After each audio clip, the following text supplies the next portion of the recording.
হিজরত শব্দটি হচ্ছে আরবি, এর বাংলা অর্থ হচ্ছে ত্যাগ করা, স্থান পরিবর্তন করা, দূরে থাকা, এক জায়গা থেকে আরেক জায়গায় যাওয়াকে হিজরত বলা হয়। মক্কার কাফের মুশরিকরা যখন লক্ষ্য করলো বেশিরভাগ সাহাবীরা মক্কা থেকে হিজরত করে মদিনায় চলে গিয়েছে, আবার যে সকল সাহাবীরা মক্কা থেকে হিজরত করে আবিসিনিয়ায় গিয়েছে তারাও সেখান থেকে মদিনায় চলে এসেছে। যখন আস্তে আস্তে মুসলমানেরা মক্কা থেকে হিজরত করে মদিনায় চলে যেতেছে, কাফেররা তখন সিদ্ধান্ত নিল আমরা মুহাম্মদকে শেষ করে ফেলব, তাহলে আমাদের উদ্দেশ্য হাসিল হয়ে যাবে। তখন তারা দারুন নাদওয়া জরুরি বৈঠকে বসলেন। জরুরি বৈঠকে বসে তারা ওই বৈঠকে তাদের প্রত্যেক কওম থেকে, প্রত্যেক গোত্র থেকে গোত্র প্রধানকে আহ্বান করলেন। যখন গোত্র প্রধান সবাই আসলো, সেখানে ইবলিসও হাজির হলেন। ইবলিস হাজির হওয়ার পর ইবলিস তখন দারুন নাদওয়ার যেই ঘর রয়েছে ওই ঘরের সামনে দাঁড়িয়ে রয়েছে। লোকজন তখন জিজ্ঞাসা করলো, তুমি কে? আমরা তো তোমাকে চিনি না। ইবলিস তখন বলল, আমি নজদের অধিবাসী, আমি নজদ এলাকা থেকে এসেছি। তখন সবাই বলল, ঠিক আছে, তাহলে তুমিও ভিতরে বসো। এক পর্যায়ে কাফেররা বৈঠকে বসে এক একজন এক এক রকমের পরামর্শ করল, এক একজন এক এক ধরনের প্রস্তাব দিল।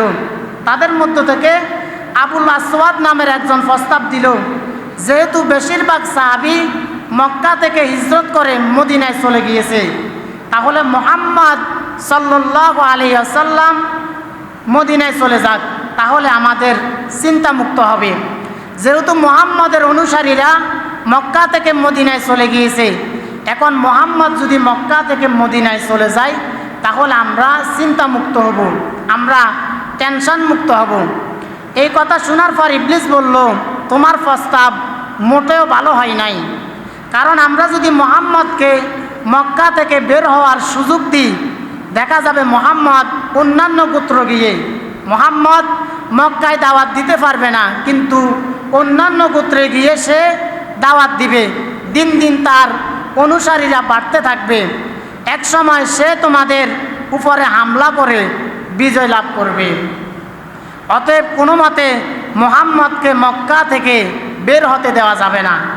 2 নম্বরে আবুল বখতারি নামে একজন বলল, আমরা মুহাম্মদকে লোহার শিকড় দিয়ে বেঁধে রাখব, মুহাম্মদ যতদিন পর্যন্ত মৃত্যুবরণ না করবে ততদিন পর্যন্ত মুহাম্মদ কারাগারে বন্দী থাকবে।